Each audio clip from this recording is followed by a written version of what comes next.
an important aspect of what you talk about is setting goals. Now, some people that have a high view of the sovereignty of God, which, by the way, we both do, may push back against this a little. Why are goals and ambitions okay and even important, Reagan?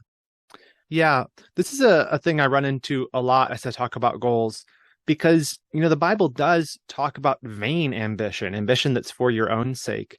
And it does talk about, even in James, he talks about, come now, you who say, we'll go to such and such a town and do business and make trade. And he says, you boast in your arrogance by saying that.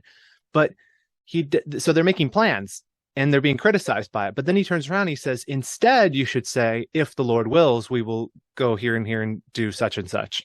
He doesn't condemn ambition or making plans or setting goals. It's the attitude that's the problem. And so I think it's clear in Scripture, Christians set goals, we make plans, but we do them with an open hand. The Apostle Paul is, I think, the perfect example of this.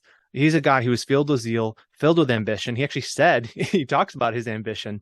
But when you look at his missionary journeys, he planned, in his letters too, he planned to go to certain places.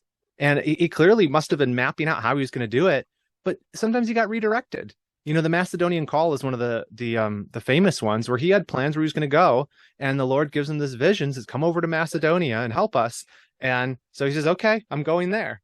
And so I think that attitude is what we should have, is be diligent, have focus, make plans, set goals, but don't do them arrogantly. Have an open hand and say, Lord, I want this to please you. And if you have different plans, shut the door, redirect my path. I'm ready to pivot at a moment's notice.